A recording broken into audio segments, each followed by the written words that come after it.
The morning bell at Thornfield Plantation rang for the last time on September 12, 1852, as 28-year-old Ezra Washington watched the Alabama sun rise over cotton fields that would never again echo with the sounds of forced labor.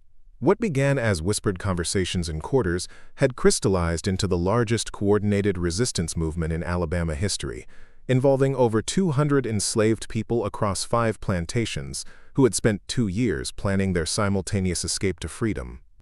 This was the moment when decades of careful organization, secret networks, and unwavering determination converged into a single coordinated action that would shake the foundation of the antebellum South and prove that the human spirit could not be permanently chained.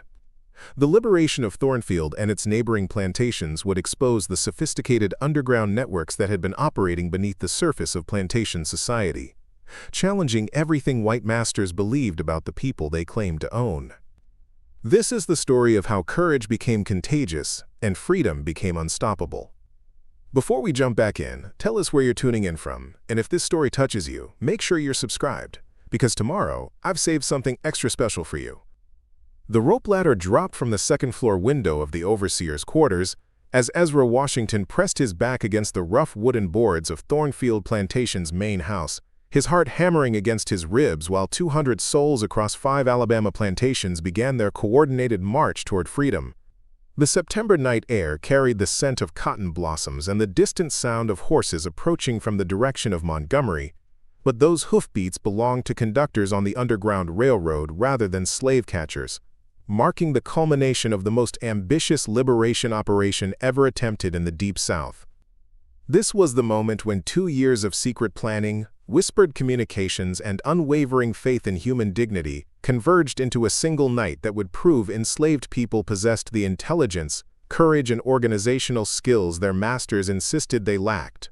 The darkness that had once concealed the brutalities of plantation life now sheltered the largest coordinated escape in Alabama history, as families who had been separated by sale were reunited in their desperate flight toward territories where their humanity would be recognized by law. Ezra clutched the leather satchel containing forged travel passes, stolen money, and detailed maps that would guide escapees through the treacherous terrain between Alabama cotton fields and the Ohio River. His calloused hands, scarred from 26 years of forced labor, now held documents that could transform him from property into a person with legal rights to travel, work, and determine his own destiny. The plantation bell tower stood silent against the star-filled sky, its bronze surface reflecting moonlight that illuminated the quarters where empty beds would soon reveal the scope of what had been accomplished under the cover of a carefully orchestrated deception. Master Jonathan Caldwell slept soundly in his mansion, protected by the illusion that his property remained secure and his authority unquestioned, while the foundation of his economic empire crumbled around him through the quiet determination of people he had never bothered to understand. Ezra's fellow conspirators moved through shadows, with the precision of soldiers executing a military campaign, their movements coordinated through signals developed over months of preparation. Sarah Mitchell guided a family of 6 toward the tree line that bordered Caldwell's property, while Isaac Reynolds assisted elderly couples who had chosen to risk death rather than spend their remaining years in bondage. The operation required split-second timing, absolute silence, and the kind of trust that could only develop between people who shared the fundamental understanding that freedom was worth any sacrifice. 20 miles away, similar scenes unfolded at Whitmore Estate, Beauregard Plantation, Riverside Manor, and Cotton Hill Farm, as enslaved people who had maintained correspondence through an elaborate network of coded messages began their synchronized departure from properties that had confined them since birth. The coordination was unprecedented in its scope and sophistication, involving conductors who had spent 2 years establishing safe houses, gathering intelligence about patrol schedules, and developing communication systems that operated invisibly beneath the surface of everyday plantation life. The morning would bring chaos as masters discovered empty quarters and realized that their most valuable property had vanished during the night. But those consequences belonged to a future that Ezra could not control. What mattered now was ensuring that families reached the first safe house before dawn exposed their movements to trackers who would follow with dogs trained to hunt human beings as efficiently as wild animals. Ezra's satchel also contained something that would shock investigators when they eventually discovered its contents: detailed documentation of the systematic brutalities that had motivated this desperate escape attempt. The records included names, dates, and descriptions of violence that would eventually reach northern newspapers and congressional committees, exposing the reality behind the romanticized image of plantation life that Southern politicians used to justify the continuation of slavery. The signal came as 3 soft hoots from a mockingbird call that carried across the cotton fields with perfect authenticity, indicating that the final group of escapees had reached their designated assembly point. Ezra emerged from his hiding place and began the careful journey toward the rendezvous location where nearly 50 people from Thornfield alone would begin their perilous march toward territories where they could live as human beings rather than property. What none of them realized was that their carefully planned escape had been discovered 3 hours earlier by a plantation overseer who possessed very different motivations than they had assumed, and whose unexpected decision would transform their desperate flight into something far more dangerous and far more significant than anyone had imagined possible.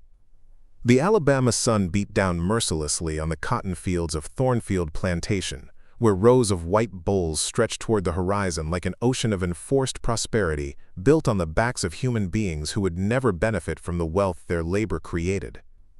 Ezra Washington moved between the plants with the mechanical efficiency of someone who had performed the same motions for over 2 decades, his dark skin glistening with sweat while his mind calculated the distances, timing, and resources that would be required to transform tonight's desperate hope into tomorrow's freedom. The plantation house rose from a small hill like a monument to contradictions, its white columns and wraparound porches representing the elegant lifestyle that slavery made possible for families who convinced themselves that their prosperity resulted from superior character rather than systematic exploitation. Master Jonathan Caldwell could trace his family's ownership of Thornfield back to 1823, when his grandfather had acquired the original 400 acres through land grants that displaced Creek tribes, whose own claims to the territory were dismissed by courts that recognized only European concepts of property ownership.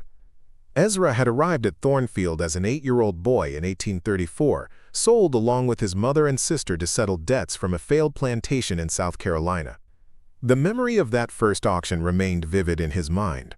The rough hands that examined his teeth and muscles like he was livestock, the casual discussions about his potential value as he matured, and the moment when his family was separated as different buyers claimed ownership of human beings they would never see as anything more than investments in agricultural productivity. The quarters where enslaved families lived stood in stark contrast to the main house, consisting of single-room cabins that housed multiple generations without privacy, adequate ventilation, or protection from Alabama's extreme weather. Each structure measured roughly 12 by 14 feet, and typically sheltered 6 to 8 people who worked 16-hour days during harvest season and received minimal food, clothing, and medical care that ensured their survival while maximizing their economic value. But Ezra's understanding of his circumstances had been shaped by more than personal experience. His mother, Rebecca Washington, had possessed the rare ability to read and write, skills she had acquired secretly during her youth and passed on to her son through whispered lessons conducted by candlelight after exhausting days in the fields. This education revealed to Ezra that alternatives to plantation life existed in territories where black people could own property, earn wages, and exercise legal rights that Southern states systematically denied. The revelation that transformed Ezra's understanding of resistance possibilities came during the winter of 1850, when a traveling preacher named Samuel Brooks arrived at Thornfield to conduct religious services that Master Caldwell encouraged as a method of promoting docility among his workforce. Brooks's sermons focused on biblical themes of liberation and justice that resonated powerfully with people whose daily lives were defined by oppression. But his private conversations revealed something far more significant: detailed knowledge about escape routes, safe houses, and coordination methods that could facilitate successful flights to freedom. Brooks had spent 5 years establishing connections between plantations throughout Alabama, Georgia, and Mississippi, creating communication networks that allowed enslaved people to share information about cruel masters, assistance opportunities, and successful escape strategies. His religious credentials provided perfect cover for traveling between plantations and conducting the kind of private conversations that would have attracted fatal suspicion under other circumstances. Through Brooks, Ezra learned that resistance to slavery was far more organized and widespread than plantation masters wanted to believe. Successful escapes occurred regularly throughout the South, often involving sophisticated planning and coordination that demonstrated the intelligence and competence that white society insisted enslaved people lacked. The Underground Railroad operated through networks of conductors, safe houses, and financial supporters who risked their own freedom to assist people seeking liberty. But Brooks also revealed the mathematical realities that made individual escape attempts extremely dangerous. Professional slave catchers earned substantial bounties for returning runaways. Tracking dogs could follow human scent trails for days, and the vast distances between southern plantations and free territory meant that escapees faced weeks of travel through hostile regions where capture meant death or return to bondage under conditions far worse than what they had fled. The conversation that changed everything occurred on a February evening when Brooks pulled Ezra aside after a religious service and spoke words that would resonate in his mind for the next 2 years. Individual courage is admirable, but coordinated action can move mountains. What if 50 families escaped simultaneously from multiple plantations? What if trackers found themselves overwhelmed by the scope of what they were trying to stop? Preparing and narrating this story took us a lot of time, so if you are enjoying it, subscribe to our channel. It means a lot to us. Now back to the story. The idea was revolutionary in its simplicity and terrifying in its implications. Coordinated resistance would require unprecedented trust between enslaved people who had been conditioned to view each other as potential threats, extensive communication networks that could operate without detection, and resources sufficient to support large groups during dangerous journeys through enemy territory. But the concept also offered possibilities that individual escape attempts could never achieve. Simultaneous departures from multiple plantations would overwhelm local law enforcement resources, create confusion that could protect escapees during critical early hours, and generate media attention that might influence political discussions about slavery in territories where public opinion could affect policy decisions. Ezra began developing relationships with trusted individuals on neighboring plantations, using church gatherings, market trips, and social visits to identify people who possessed the courage and competence necessary for coordinated resistance. The process required extraordinary caution, as a single indiscreet conversation could expose the entire network to retaliation that would result in brutal punishment or death for everyone involved. Before we continue deeper into Ezra's dangerous transformation from individual victim to revolutionary organizer, take a moment to reflect on the courage required to challenge a system backed by legal authority, economic power, and social custom.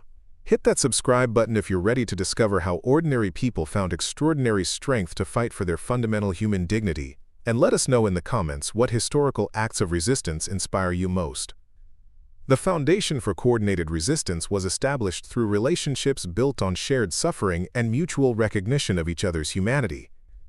Ezra discovered that enslaved people possessed sophisticated understanding of their circumstances, detailed knowledge about escape opportunities, and profound commitment to principles of justice that their masters assumed they were incapable of comprehending. What Ezra didn't realize was that his careful inquiries and relationship building had attracted the attention of someone whose own motivations for monitoring plantation activities were far more complex than he had imagined, and whose unexpected involvement would either ensure the success of their liberation plan or expose everyone to consequences worse than continued bondage. The torn piece of newspaper blew across the cotton field on a March morning in 1851. Carrying words that would transform Ezra Washington's understanding of what resistance could accomplish when individual courage combined with systematic organization. The fragment had been wrapped around supplies purchased by Thornfield's overseer in Montgomery, and as Ezra retrieved it from where it had lodged against a fence post, he found himself reading about something that proved coordinated escape was not just possible, but had already succeeded beyond anything he had dared to imagine. The article, dated February 18, 1851, described what newspapers were calling the Great Kentucky Liberation, an event that had seen 73 enslaved people escape simultaneously from 4 plantations in a single night, overwhelming local authorities and reaching free territory before organized pursuit could be mounted. The success had been attributed to, quote, sophisticated planning and outside coordination, suggesting that enslaved people had access to resources and intelligence networks that challenged fundamental assumptions about their capabilities. Ezra's hands trembled as he read details that proved everything Samuel Brooks had told him about coordinated resistance. The Kentucky escape had involved forged documentation, predetermined routes, safe house networks, and financial resources that enabled families to travel hundreds of miles through hostile territory. Most importantly, the simultaneous nature of the operation had created confusion among slave catchers that provided crucial protection during the most dangerous phase of the journey. But the article also revealed something that chilled Ezra's blood: the brutal retaliation that had followed the successful escape. Plantation owners had responded with increased security measures, harsher punishments for remaining enslaved people, and substantial rewards for information about resistance networks.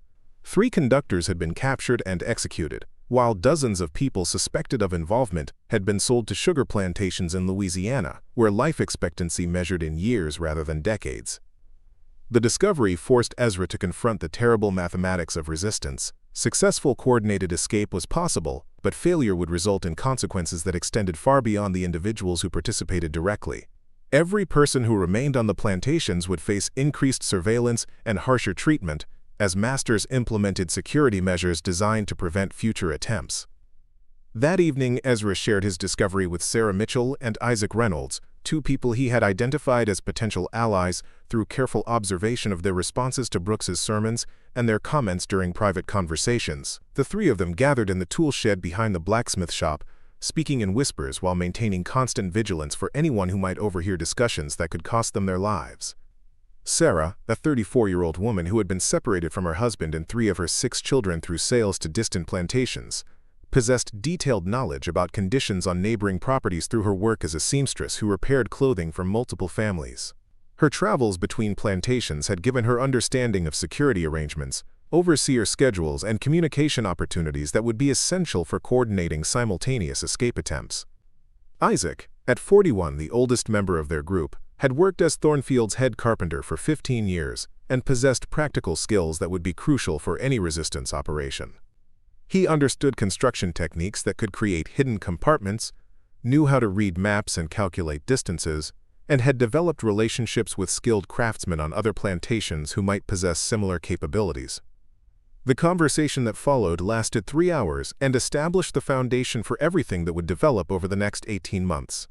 They agreed that coordinated escape was possible but required systematic preparation that addressed 4 critical challenges: communication between plantations, resource acquisition, route planning, and operational security that could protect their activities from discovery. Communication presented the most immediate problem.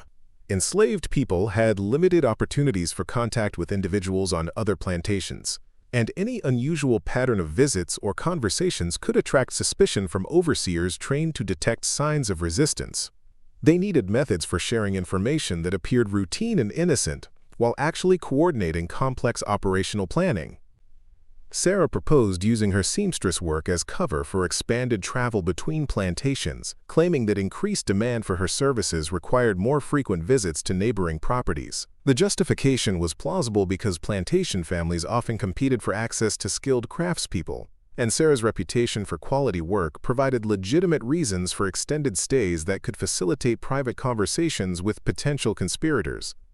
Isaac suggested developing a coded communication system based on biblical references that would allow them to share operational information during religious services and social gatherings. The approach would be invisible to white observers who expected enslaved people to discuss religious themes, but could convey specific details about timing, resources, and logistics to people who understood the underlying meanings. Resource acquisition required addressing the financial realities of coordinated escape. Large groups needed money for bribes, transportation, food, and emergency expenses that individual escapees could never accumulate through the minimal compensation that plantation work provided. They needed systematic methods for gathering funds without creating patterns that would reveal their intentions.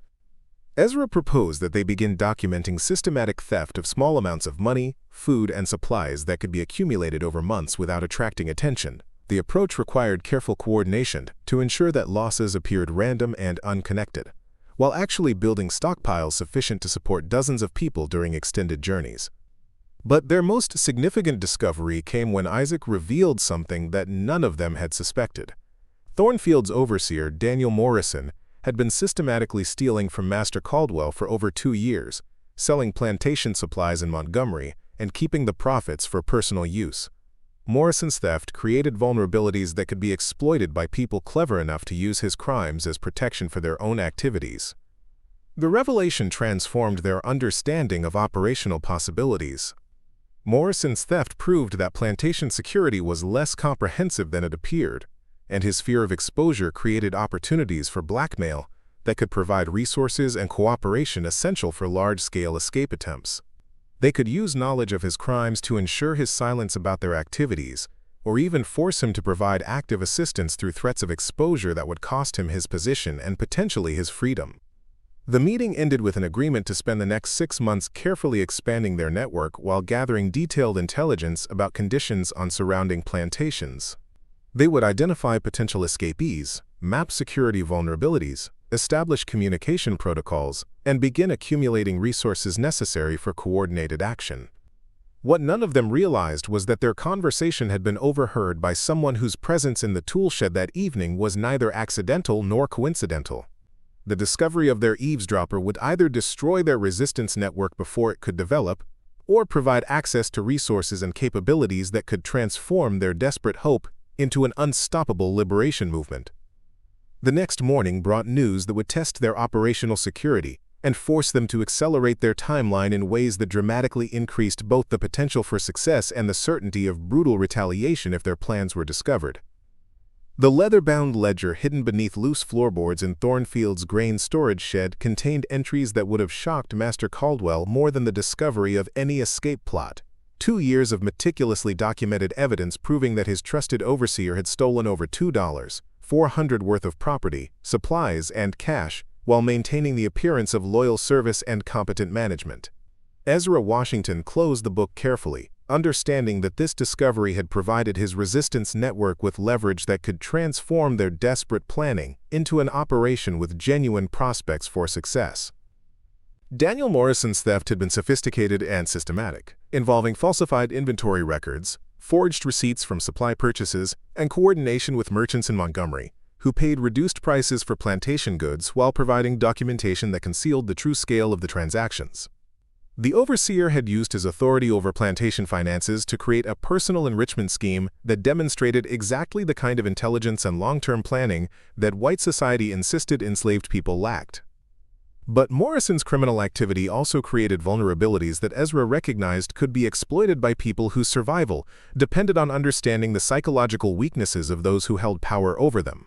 An overseer whose theft had been discovered faced immediate dismissal, criminal prosecution, and social disgrace that would destroy his reputation throughout Alabama. Those consequences created powerful incentives for cooperation with anyone who possessed evidence of his crimes. The confrontation took place on a September evening when Morrison was conducting his final inventory check before retiring to his quarters. Ezra approached with the deference expected from enslaved people, but carried the ledger in a way that Morrison immediately recognized. The overseer's face went pale as he understood that his carefully concealed theft had been discovered by someone whose testimony could destroy him. "Mr. Morrison," Ezra said quietly, his voice carrying none of the submissive tone that plantation hierarchy demanded, "I believe we need to discuss some irregularities I've noticed in the supply records." The conversation that followed lasted 37 minutes and established Morrison as an unwilling but essential ally in the resistance network that was developing across 5 plantations. Faced with evidence that could send him to prison, Morrison agreed to provide information about security arrangements, patrol schedules, and communication methods that would be crucial for coordinating large-scale escape attempts. Morrison's cooperation revealed details about plantation operations that enslaved people had never been able to access. He provided maps showing property boundaries, road networks, and neighboring settlements that would be essential for route planning. He shared information about relationships between plantation owners, their financial situations, and their responses to previous escape attempts that helped identify which properties offered the best opportunities for coordinated departure. Most importantly, Morrison revealed that plantation security was far less comprehensive than enslaved people had been led to believe. Overseers relied heavily on intimidation and the assumption that escape attempts would be individual and poorly planned. They possessed limited resources for tracking large groups, minimal coordination with neighboring properties, and virtually no preparation for simultaneous escape attempts that could overwhelm their capacity for response. But Morrison's most valuable contribution came through his connections with merchants, suppliers, and transportation operators in Montgomery who could provide resources and services essential for large-scale resistance operations. His established relationships created opportunities for acquiring forged documentation, transportation arrangements, and financial support that individual enslaved people could never access through legitimate channels. Over the following months, Ezra expanded the network through systematic recruitment that balanced operational security with the need for sufficient participants to make coordinated escape viable. Each potential recruit was approached carefully through intermediaries who could assess their trustworthiness and commitment before any direct contact occurred. The process was slow and dangerous, but essential for ensuring that the network could operate without exposure to plantation authorities. Sarah Mitchell's travels between plantations as a seamstress provided perfect cover for establishing communication links with potential conspirators on neighboring properties.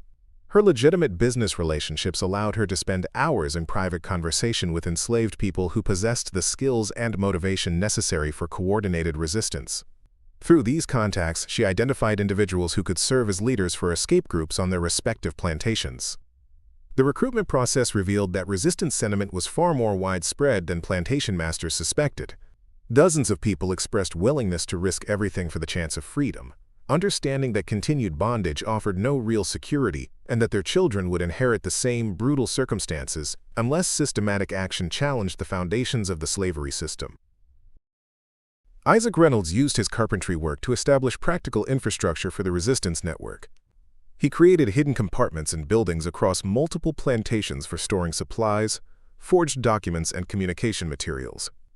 His legitimate access to properties as a craftsman provided opportunities for installing these concealment systems without attracting suspicion from overseers who viewed his work as routine maintenance. The resource accumulation phase required extraordinary patience and discipline. Small amounts of money, food, clothing, and supplies were systematically gathered from across the network and concentrated in locations where they could support large groups during the critical early phases of escape attempts. Every acquisition had to appear random and unconnected to prevent detection of patterns that would reveal coordinated planning. By spring of 1852, the network had expanded to include 47 potential escapees from Thornfield, 38 from Whitmore Estate, 52 from Beauregard Plantation, 3 from Riverside Manor, and 41 from Cotton Hill Farm. The total represented the largest coordinated resistance operation ever attempted in Alabama, involving families with children, elderly individuals who chose freedom over security, and young adults whose skills would be essential for establishing new lives in free territory. The planning phase revealed complexities that none of them had initially anticipated. Coordinating simultaneous departure from 5 plantations required precise timing, multiple communication methods, and contingency plans for dealing with unexpected obstacles. Routes had to be planned that could accommodate large groups moving at the pace of their slowest members, while providing access to safe houses and supply caches strategically positioned along the journey toward free territory. Morrison's intelligence proved invaluable for understanding the response capabilities of local authorities. Slave catchers operated with limited resources and coordination, making them vulnerable to confusion created by simultaneous escape attempts. Professional trackers could follow individual groups effectively, but lacked the manpower to pursue multiple parties moving in different directions at the same time. The most difficult decisions involved determining which individuals possessed the physical capability and psychological resilience necessary for the dangerous journey ahead. Escape attempts would require weeks of travel through hostile territory, sleeping outdoors, avoiding populated areas, and maintaining absolute silence during daylight hours when discovery meant capture or death.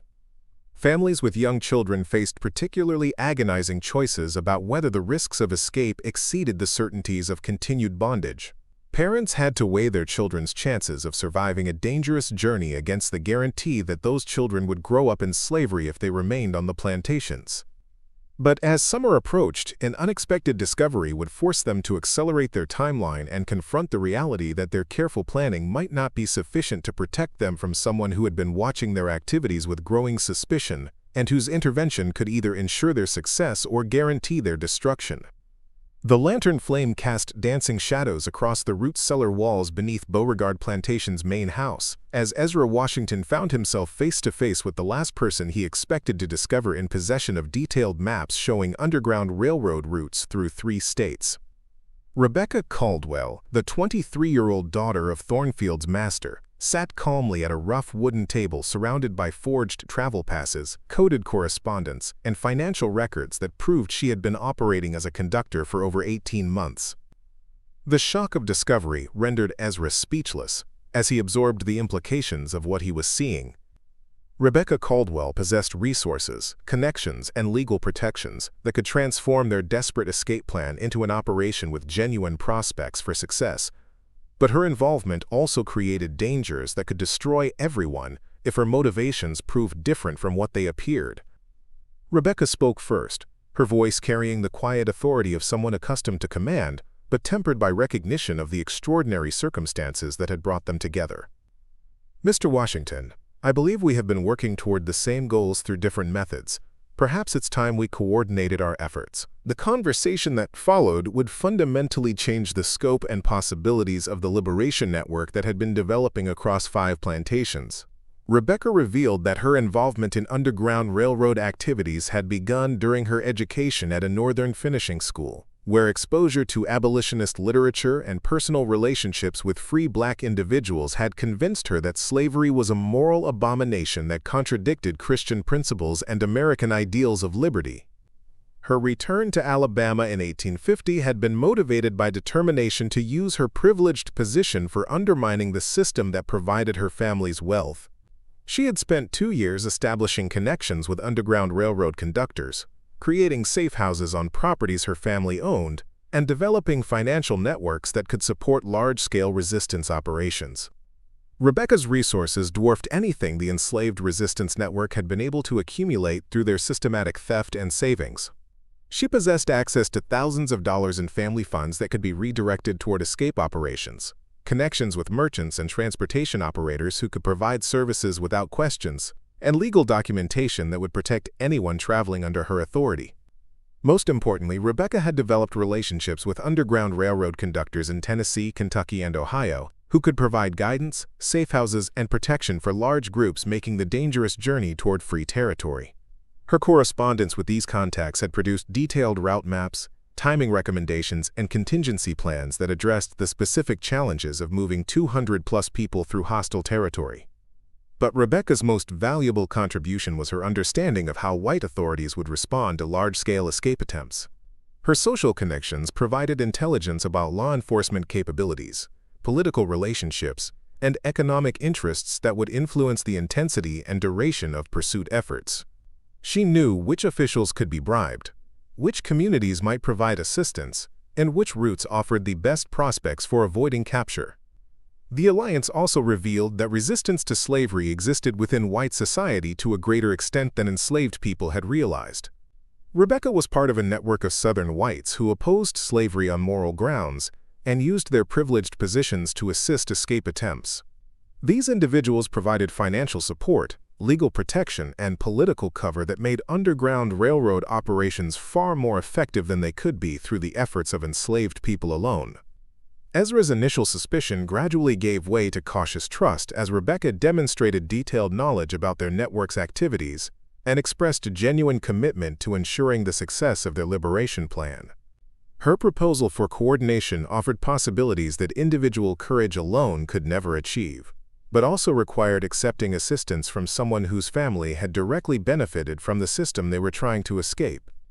The integration of Rebecca's resources with the existing resistance network required careful planning that addressed both operational security and the psychological challenges of collaboration between people whose relationship had been defined by power imbalances. Enslaved participants needed assurance that Rebecca's involvement wouldn't compromise their autonomy or expose them to additional risks, while Rebecca needed to understand the internal dynamics and decision-making processes that had developed within the enslaved community. Morrison's role became even more crucial as the operation expanded to include Rebecca's resources and connections. His position as overseer provided cover for communications between the resistance network and their new ally, while his knowledge of plantation security arrangements helped ensure that coordination meetings could occur without attracting suspicion from other white authorities. The expanded planning phase revealed possibilities that had seemed impossible just months earlier. Instead of hoping that small groups could reach free territory through luck and determination, they now possessed resources sufficient to support a systematic evacuation that could ensure the success of families, elderly individuals, and others whose physical limitations had previously made escape attempts too dangerous to attempt. Rebecca's involvement also provided access to legal protections that could shield escapees from immediate recapture.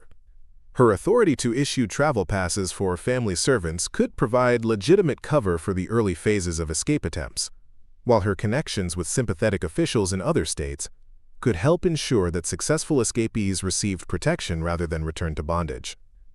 But the alliance created new vulnerabilities that none of them had anticipated. Rebecca's activities were subject to scrutiny from family members, social acquaintances, and business associates who might notice unusual financial expenditures or travel patterns. Any suspicion about her involvement could trigger investigations that would expose the entire network to retaliation far more severe than what individual escape attempts would provoke. The coordination meetings that followed took place in locations that provided security for both enslaved participants and their privileged ally. Rebecca's legitimate authority to visit plantation properties created opportunities for planning sessions that appeared routine to outside observers, while actually finalizing details for the largest coordinated escape attempt in Alabama history. As summer progressed toward the September date they had selected for coordinated departure, the network's confidence grew alongside their awareness of the enormous risks they were accepting. Success would provide freedom for over 200 people, and demonstrate that coordinated resistance could challenge the fundamental assumptions that supported slavery throughout the South. But failure would result in consequences that extended far beyond the individuals who participated directly, potentially triggering retaliation that would affect every enslaved person in the region and destroy the underground railroad networks that had taken years to establish. What none of them realized was that their careful planning had been observed by someone whose own relationship to the slavery system was far more complex than they understood, and whose decision to intervene would either ensure their success or guarantee that their liberation attempt became the foundation for systematic changes that would challenge slavery throughout the American South.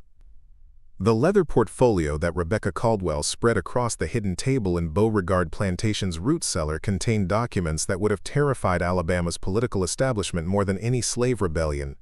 Detailed correspondence proving that their planned escape was part of a coordinated resistance movement involving over 3,000 enslaved people across 7 southern states, backed by financial networks that reached from Boston banking houses to London textile manufacturers who had decided that moral principles were more important than cheap cotton profit. Ezra Washington stared at maps marked with dozens of planned escape routes, safe house locations, and coordination points that revealed their liberation attempt was just one component of the largest anti-slavery operation in American history. The scope was staggering and terrifying in its implications. Rebecca's correspondence with Underground Railroad coordinators in Tennessee, Kentucky, Ohio, Pennsylvania, and Massachusetts showed that similar liberation operations were planned for the same September timeframe in Georgia, South Carolina, Mississippi, Louisiana, Tennessee, and Virginia. The coordination required resources, communication networks, and organizational sophistication that challenged every assumption Southern politicians made about the capabilities of both enslaved people and Northern abolitionists. Samuel Brooks, the traveling preacher who had first introduced Ezra to the possibilities of coordinated resistance, was revealed to be far more than a religious coordinator. His real name was Samuel Harrison, and he served as the Southern Operations Director for an underground railroad network that extended from New Orleans to Montreal, involving Quaker communities, Methodist congregations, free black settlements, and sympathetic white businessmen who had concluded that slavery was economically inefficient as well as morally reprehensible. Harrison's activities over the past 3 years had established communication links between enslaved communities across the South, creating information-sharing networks that allowed resistance leaders to coordinate timing, share successful strategies, and provide mutual support for operations that individual plantations could never accomplish alone. His religious credentials provided perfect cover for traveling between states and conducting the private conversations necessary for building trust between people who had been conditioned to view cooperation as dangerous. But the most shocking revelation came through documents that Rebecca had obtained from her father's business correspondence. Jonathan Caldwell and other major plantation owners were part of a consortium that had been lobbying federal legislators to pass laws that would make Underground Railroad activities treasonous offenses punishable by death, while simultaneously pressing for military intervention that would treat anti-slavery operations as foreign attacks on American economic interests. The Plantation Protection Act, currently under consideration in Congress, would authorize federal troops to suppress domestic terrorism related to slave escapes, impose collective punishment on communities that assisted runaways, and establish special courts that could sentence Underground Railroad participants to death without traditional legal protections. The legislation had attracted support from Southern politicians who understood that individual escape attempts were manageable problems, but coordinated resistance threatened the entire economic foundation of their society. Economic analysis conducted by the consortium revealed the true stakes involved in large-scale resistance operations. The market value of enslaved people in Alabama, Georgia, and Mississippi exceeded $400 million, representing wealth that rivaled the federal government's annual budget. Coordinated escapes threatened not just individual plantation profits, but the collateral that secured loans for land purchases, equipment investments, and expansion projects throughout the South. Northern textile manufacturers, shipping companies, and financial institutions had invested heavily in businesses that depended on slave-produced cotton, creating economic interests that extended far beyond Southern plantation owners. These companies had formed political alliances with Southern legislators to ensure that federal policy protected their investments by preventing large-scale resistance operations that could disrupt cotton production and drive up raw material costs.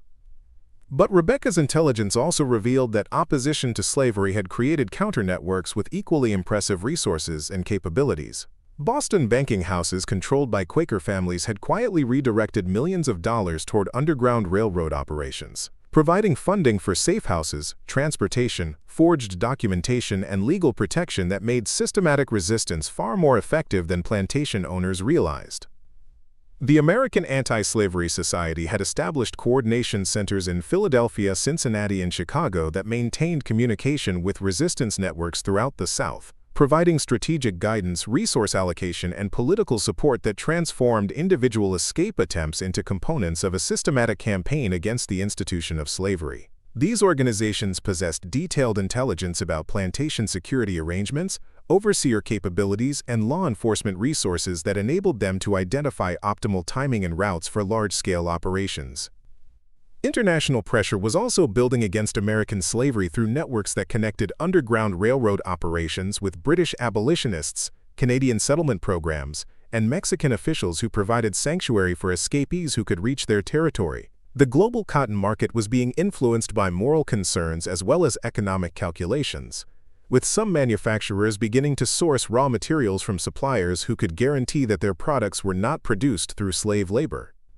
Rebecca's correspondence revealed that their planned escape was designed to coincide with a political strategy that would use successful resistance operations to influence the 1852 presidential election. Northern abolitionists believed that dramatic evidence of slavery's brutality and enslaved people's intelligence would generate public sympathy that could affect voting patterns in swing states, where anti-slavery sentiment was growing among voters who had previously remained neutral on the issue. The timing was crucial because the Compromise of 1850 had temporarily reduced political tensions over slavery, creating a false sense that the issue could be managed through legislative negotiations rather than fundamental changes to American society.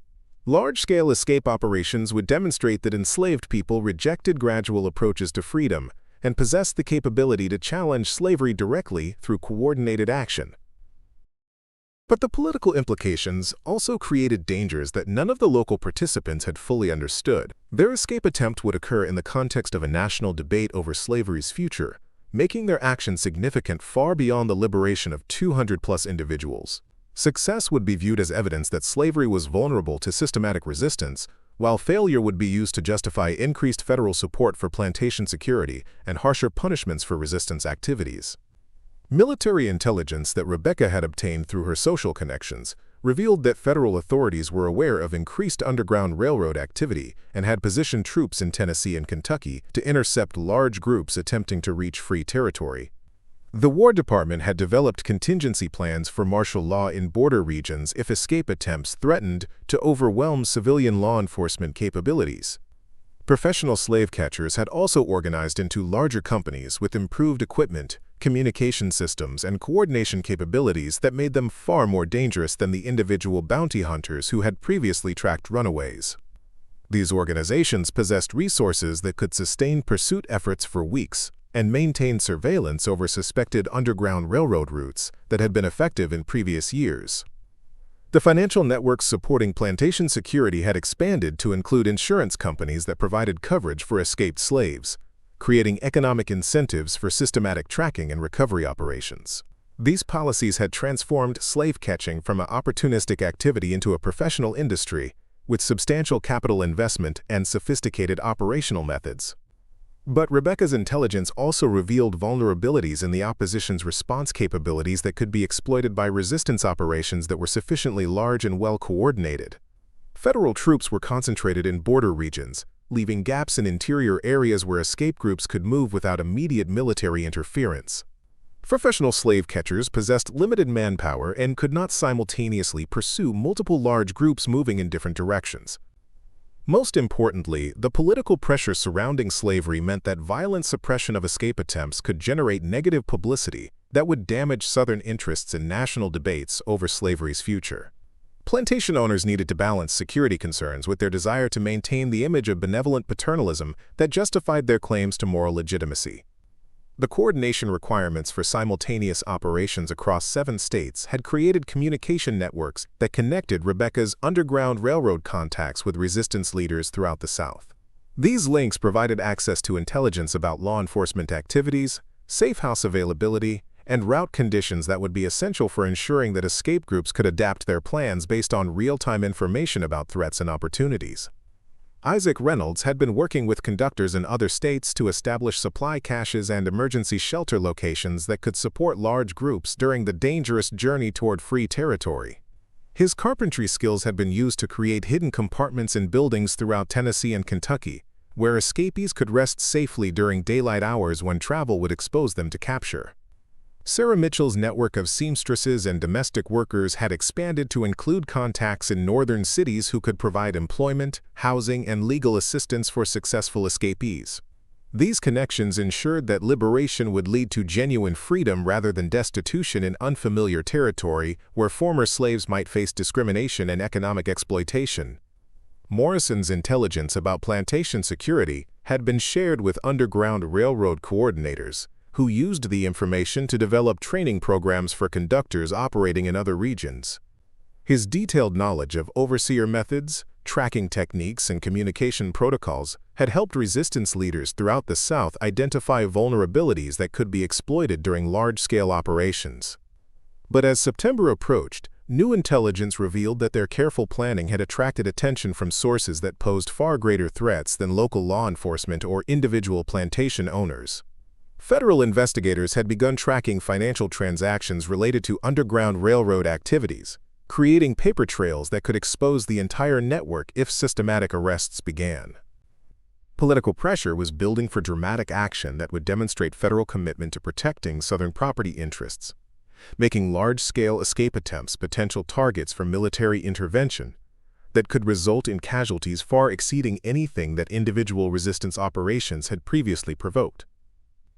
The stakes had escalated beyond anything the original planners had anticipated, transforming their liberation attempt into a test of whether systematic resistance could succeed against the full resources of a federal government committed to protecting slavery, or whether their courage would be crushed by forces that were too powerful for even the most sophisticated coordination to overcome. What none of them understood was that their escape attempt had already been discovered by someone whose position within the federal government would force them to choose between completing their liberation plan immediately or watching everything they had built be destroyed through arrests that would begin within days of their scheduled departure date. The telegraph message arrived at Montgomery's federal courthouse at 3:47 p.m. on September 11, 1852, carrying orders that would either destroy the largest coordinated liberation operation in American history or prove that systematic resistance could overcome even the most sophisticated opposition that slavery's defenders could mount. Federal Marshal William Hutchins read the dispatch twice before understanding that his career now depended on preventing over 200 enslaved people from escaping simultaneously from 5 Alabama plantations, while similar operations unfolded across 6 other southern states in what Washington was calling the most serious domestic threat since the Whiskey Rebellion. 23 miles away at Thornfield Plantation, Ezra Washington felt his blood turn to ice as Rebecca Caldwell's urgent whisper reached him through the kitchen window where he was finishing the evening's dishwashing duties. "They know about tomorrow night. Federal marshals are positioning teams around all 5 plantations. We have maybe 6 hours before they begin arrests." The intelligence had come through Rebecca's Underground Railroad contacts in Tennessee, who had intercepted communications between federal authorities, coordinating their response to what military planners were calling Operation Restoration. The federal government had decided to make an example that would discourage future resistance operations by crushing this escape attempt with overwhelming force, then prosecuting participants under treason laws that carried death sentences. But the warning also revealed something that none of them had anticipated. Their careful planning over 18 months had attracted support from sources they had never imagined. Federal employees in Washington who opposed slavery had been secretly providing intelligence to Underground Railroad coordinators, creating an information network that reached into the highest levels of government. The same system that was trying to destroy them had also produced allies who were risking their careers and lives to ensure their success. Ezra's mind raced through calculations that would determine whether 2 years of preparation could be compressed into a single night of desperate action. The original plan had called for coordinated departure at midnight on September 12th, with groups leaving plantations in carefully timed sequences that would bring them together at predetermined assembly points before beginning the dangerous journey toward Tennessee and free territory beyond. But federal intervention had eliminated the luxury of methodical execution. Instead of having hours to implement each phase of their escape plan, they now faced the terrible choice between immediate action with inadequate preparation or watching federal marshals arrest everyone who had participated in planning the liberation operation. The mathematical realities were stark. Attempted escape might result in death or recapture, but remaining on the plantations guaranteed arrest, trial, and execution under laws designed to terrorize anyone who might consider challenging slavery. The message system that had taken months to establish now had to function under impossible time pressure. Sarah Mitchell abandoned her normal caution and began moving between plantations with open urgency, carrying coded messages that warned network participants about federal intervention while providing new instructions for immediate departure. Her seamstress work provided legitimate reasons for traveling between properties, but the pace of her visits would attract attention from overseers trained to detect unusual patterns of activity. Isaac Reynolds used his access to plantation workshops to begin distributing supplies that had been carefully stockpiled for the planned escape attempt. Tools, rope, food, and clothing were quickly transferred to families who would need them during the dangerous journey ahead, while forged travel passes and route maps were handed out with instructions that emphasized speed over the security protocols that had governed their previous planning. Morrison's role became crucial as the network attempted to implement their escape plan under conditions that eliminated most of their operational security. His authority as overseer provided cover for unusual activity, while his knowledge of patrol schedules helped ensure that the accelerated preparation could occur without immediate detection by other plantation employees who might report suspicious behavior to federal authorities. But the most dangerous challenge came from the realization that federal marshals had positioned surveillance teams around all 5 plantations, creating a containment perimeter that would prevent coordinated departure through their originally planned routes. The escape attempt would now require breaking through federal positions rather than simply avoiding local law enforcement that possessed limited resources and coordination capabilities. Rebecca's contacts had provided detailed intelligence about federal deployment patterns, revealing that Marshal Hutchins had concentrated his forces around the most obvious escape routes, while leaving gaps in areas that were considered too difficult for large groups to traverse. The alternative routes would require traveling through swampland and dense forest that would slow their progress and increase the dangers faced by families with elderly members and young children. The decision-making process that followed tested every relationship and trust bond that had developed within the resistance network over 18 months of careful planning. Families had to choose between the certainty of federal arrest if they remained and the substantial possibility of death during an escape attempt that would now occur under the worst possible conditions. Ezra gathered the Thornfield participants in the grain storage shed at 8:30 p.m., understanding that this might be the last time they could meet safely before beginning their desperate flight toward freedom. The faces that surrounded him reflected the full spectrum of human emotion: terror at the immediate dangers they faced, grief at leaving behind everything they had known, determination to reject a system that had never recognized their humanity, and hope that their children might grow up in circumstances where they could determine their own destinies. "The Federals know about our plan," Ezra said simply, his voice carrying the authority of someone who had earned absolute trust through 2 years of careful leadership. "We can stay and face arrest, trial, and execution, or we can leave tonight and face whatever dangers the journey brings. But we have to decide now, and we have to decide together." The vote was unanimous, but the conversation that followed revealed the complexity of implementing coordinated escape under emergency conditions. Families needed time to gather essential belongings, say goodbye to relatives who were too elderly or sick to attempt the journey, and prepare mentally for experiences that would test their physical and emotional limits beyond anything their lives in bondage had demanded. Children who had never traveled beyond plantation boundaries would need to walk for weeks through unfamiliar territory while maintaining absolute silence during daylight hours when discovery meant capture or death. Elderly individuals would need to keep pace with groups moving at speeds determined by the necessity of reaching safe shelter before federal tracking teams could organize effective pursuit. The coordination between plantations that had required months to establish now had to function through improvised communication methods that balanced speed with the security necessary to prevent federal forces from anticipating their movements. Each group needed to know when others were departing, which routes they were taking, and where they could expect to find assistance or refuge during the journey ahead.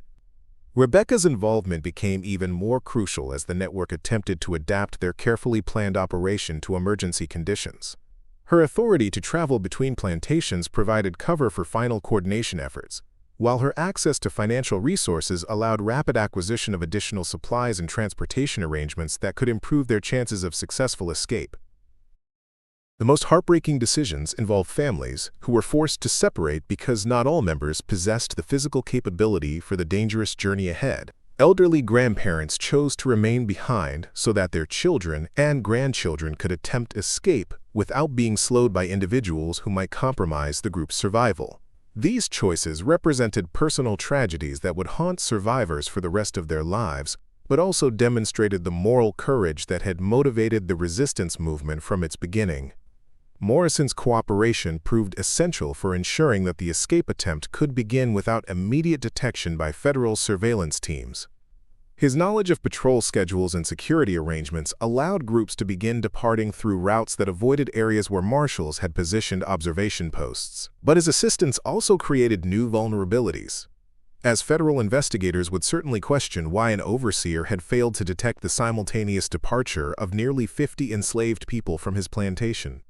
As 11 p.m. approached, the reality of what they were attempting began to overwhelm even the most determined participants.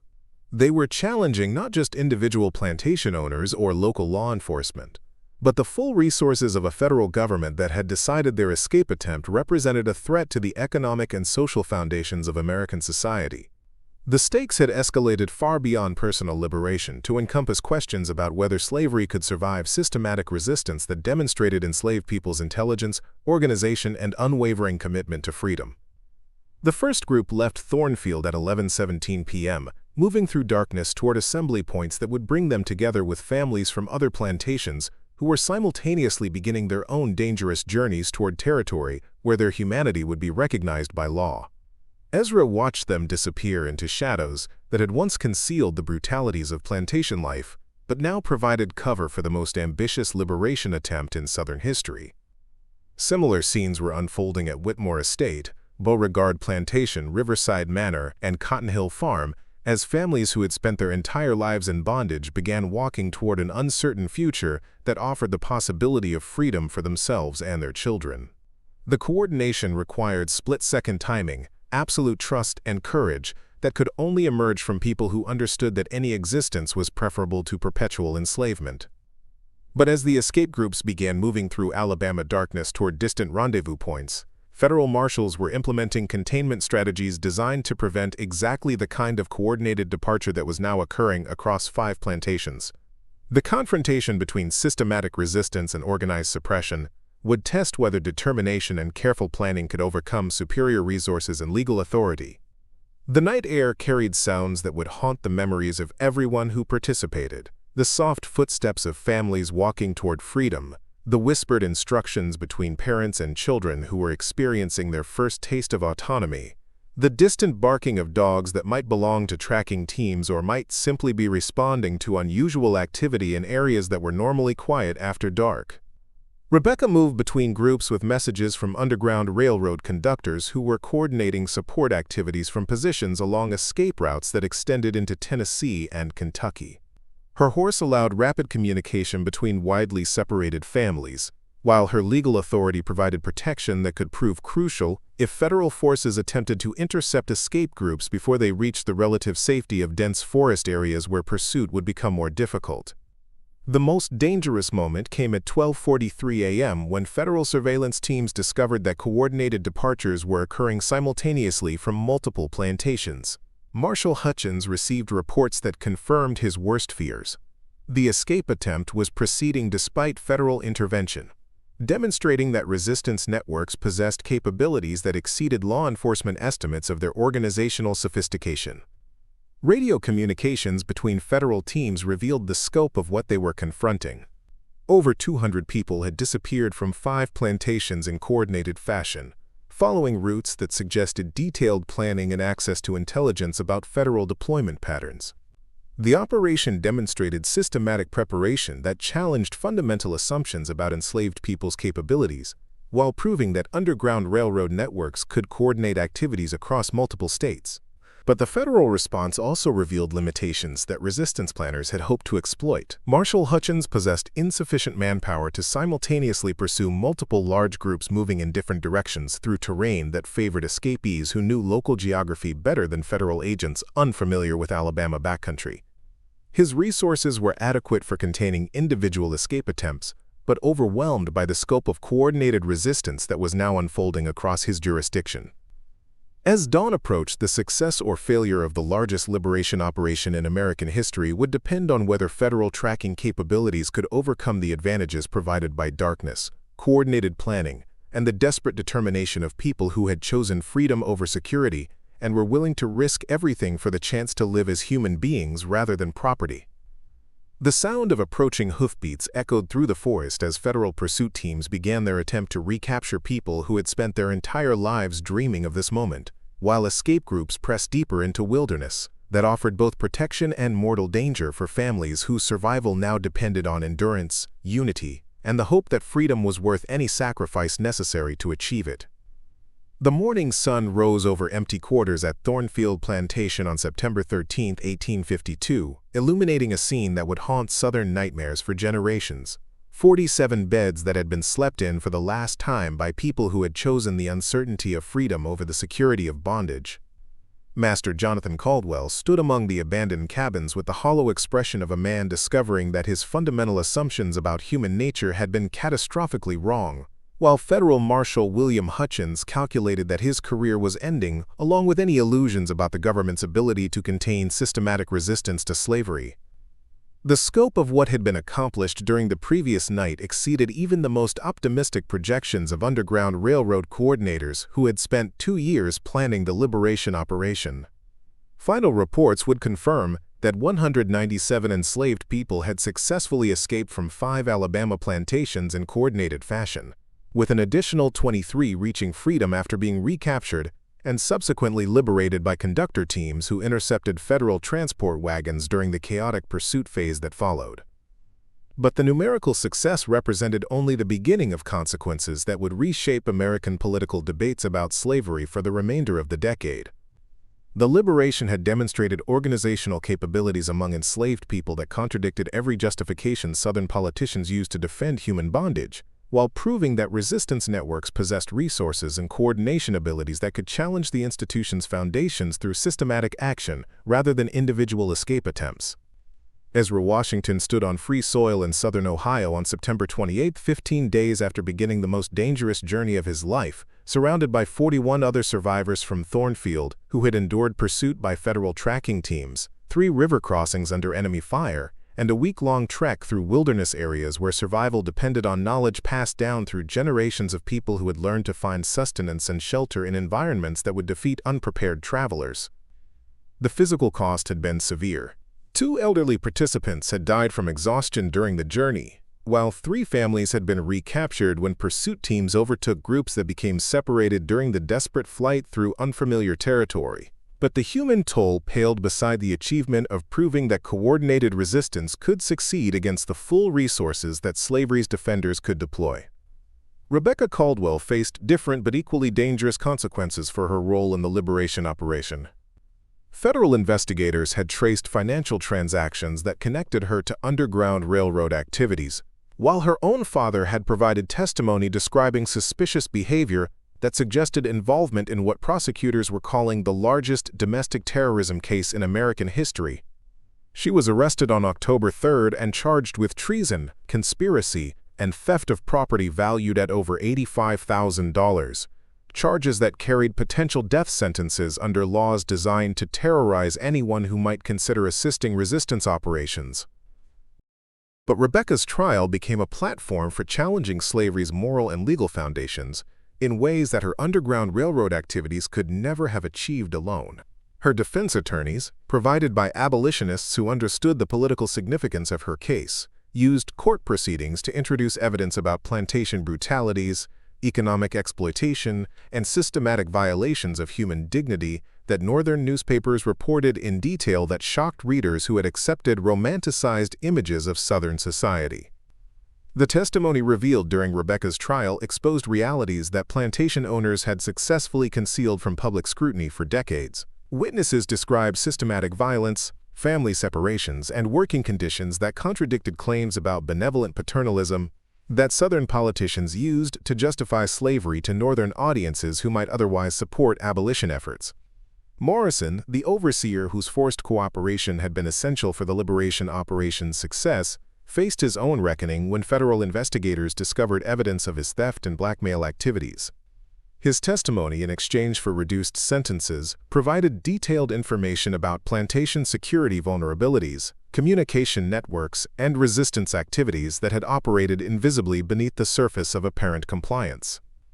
But Morrison's revelations also documented the sophisticated intelligence gathering and coordination capabilities that enslaved people had developed over years of careful planning. His descriptions of their organizational methods, resource allocation strategies, and operational security measures contradicted fundamental assumptions about enslaved people's intellectual capabilities, while demonstrating that resistance networks possessed skills that rivaled professional intelligence operations. The political consequences extended far beyond individual participants to encompass national debates about slavery's future in American society. The liberation operation had occurred during a presidential election year, when both major parties were attempting to avoid taking definitive positions on slavery that might alienate voters in swing states where the issue remained controversial. But the dramatic success of coordinated resistance forced politicians to confront questions they had hoped to postpone indefinitely. Northern newspapers demanded explanations for why federal resources were being used to protect property rights that contradicted American ideals of liberty and human dignity, while Southern politicians called for military intervention that would treat anti-slavery activities as foreign attacks on American economic interests. The Underground Railroad networks that had coordinated the liberation operation used the publicity to expand their activities throughout the South.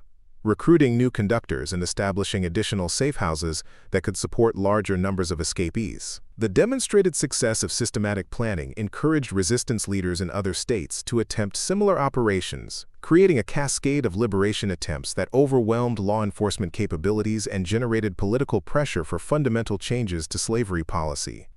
Financial networks supporting Underground Railroad activities received substantial new contributions from Northern businessmen and European investors, who concluded that moral principles required supporting resistance to American slavery. The economic resources available for assistance operations expanded dramatically, enabling conductors to provide better documentation, transportation, and protection for families attempting to reach free territory.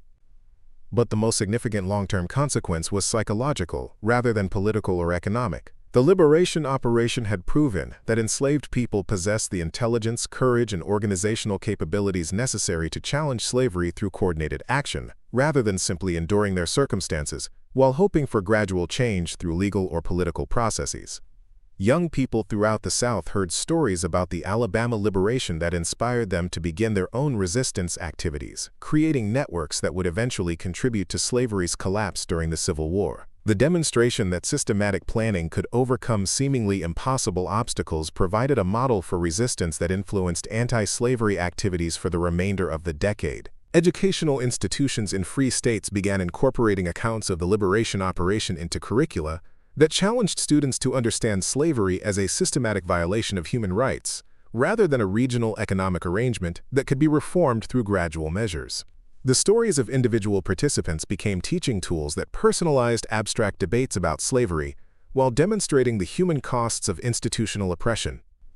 International pressure against American slavery intensified as European newspapers reported details about the liberation operation that highlighted contradictions between American ideals and American practices.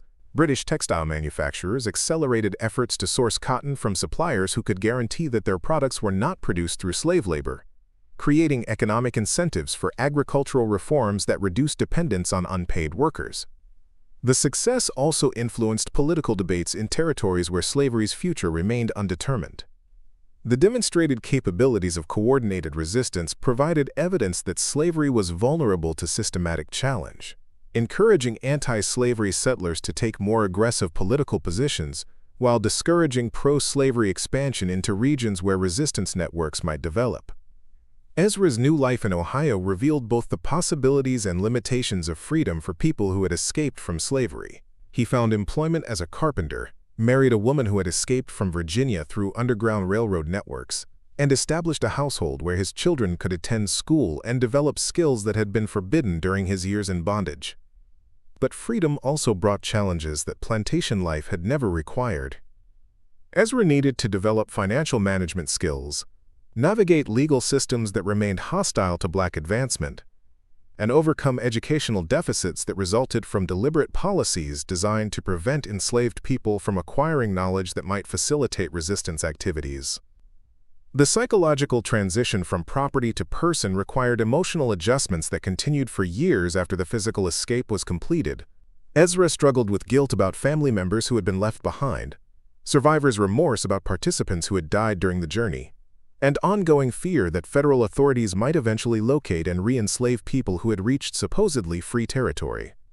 Sarah Mitchell used her seamstress skills to establish a successful business in Cincinnati that provided employment for other women who had escaped from slavery through Underground Railroad networks. Her shop became an informal coordination center for assistance activities that helped new arrivals adapt to free territory, while providing financial support for liberation operations that continued throughout the South. Isaac Reynolds applied his carpentry expertise to Underground Railroad construction projects, designing and building safe houses with hidden compartments that could shelter large numbers of escapees during dangerous journeys toward free territory. His technical knowledge became invaluable for conductors who needed secure facilities that could withstand searches by federal agents and professional slave catchers.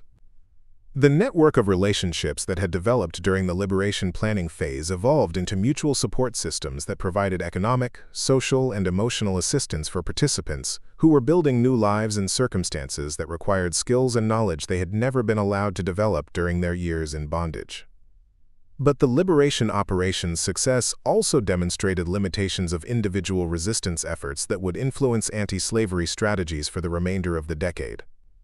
Even the most sophisticated coordination could not overcome the fundamental reality that slavery was protected by legal, political, and military institutions that possessed resources far exceeding anything resistance networks could assemble.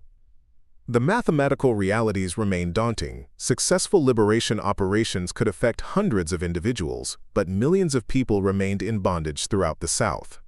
Systematic change would require political and military intervention that individual courage alone could not achieve, regardless of how carefully planned or courageously executed. But the Alabama liberation had accomplished something equally important, proving that enslaved people possessed capabilities that slavery's defenders insisted they lacked, while demonstrating that resistance was possible even under the most oppressive circumstances. The operation provided evidence and inspiration that would contribute to larger political movements that eventually succeeded in destroying slavery through legal and military action. Rebecca Caldwell's trial concluded with a conviction that was overturned on appeal through legal maneuvering that kept her case in federal courts for 3 years. She eventually fled to Canada, where she continued Underground Railroad activities until the Civil War began, at which point she returned to the United States to work with military units that recruited former slaves as soldiers in the Union Army.